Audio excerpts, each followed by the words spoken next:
કૃષ્ણ મિત્રો, સ્વાગત છે તમારું જયશ્રીસ કિચનમાં। તો આજે આપણે બનાવીશું ચણાના લોટની સેવ।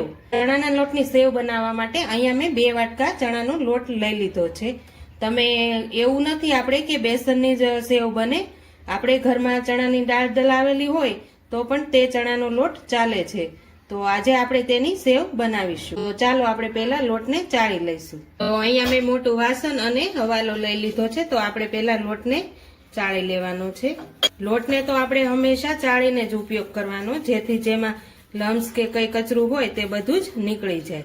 તો અહીંયા આપણે લોટ ચાળીને તૈયાર કરી લીધો છે। હવે સ્વાદ પ્રમાણે આપણે નમક એડ કરીશું। હવે તેમાં આપણે અડધી ચમચી કરતા પણ ઓછી હળદર એડ કરીશું। હવે આપણે બધું જ અંદર મિક્સ કરી દઈશું। પહેલા નિમક અને હળદર મિક્સ કરી દીધું છે।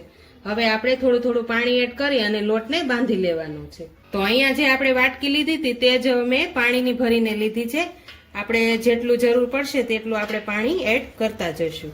આ લોટને આપણે બહુ ઢીલો પણ નથી રાખવાનો અને બહુ કડક પણ નથી રાખવાનો, એ રીતે આપણે લોટને બાંધી લેવાનો છે। આ રીતે આપણે લોટને બાંધવાનો છે। જો આ રીતનો આપણે લોટને એકદમ સરસ રીતે મસળી લેવાનો છે, જેથી આપણી સેવ એકદમ સરસ ક્રિસ્પી અને કુરકુરી બની તૈયાર થાય।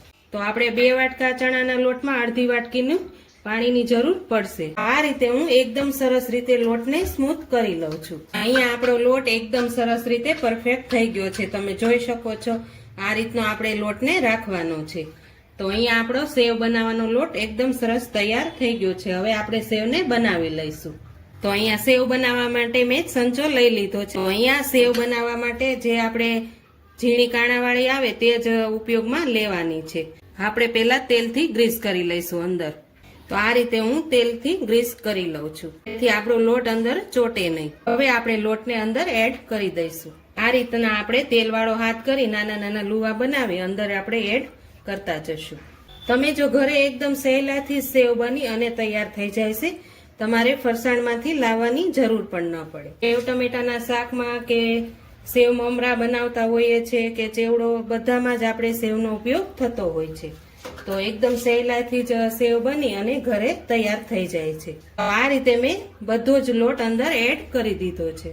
હવે આપણે લોટ ઉપર ઘણી વખત એવું થતું હોય છે કે આની ઉપર લોટ ચડી જતો હોય છે, તો આપણે પહેલા અહીંયા ઉપર એક જાળી લગાવી દઈશું। અહીંયા આ રીતે પહેલા હું જાળીને સેટ કરી લઉં છું, પછી આપણે મશીનને આ રીતે ફિટ કરી લેવાનું। અહીંયા આપણે તેલ ગરમ કરવા મૂકી દીધું હતું પહેલેથી જ, તો આપણે ચેક કરી લઈએ આપણું તેલ આવી ગયું છે કે નહીં।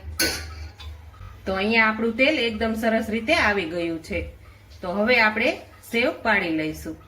તો આ રીતે સંચાને આપણે રાખવાનો છે અને ગોળ ગોળ ખૂંચડું બનાવી લેવાનું છે, જોઈ શકો છો તમે આ રીતે। પછી જ્યારે પાડીએ ત્યારે આપણે ઊંધો આટો કરી દેવાનો। આ રીતે બબલ્સ ઓછા થતા જાય પછી જ આપણે સેવને પલટાવવાનું। તો હવે આપણે તેને પલટાવી લઈશું। જો તમે જોઈ શકો છો કેવી સરસ આપણી સેવ બની અને તૈયાર થઈ છે। તો આ રીતે આપણે બબલ્સ ઓછા થઈ જાય પછી સેવ એકદમ સરસ અંદરથી ક્રિસ્પી બની અને તૈયાર થશે।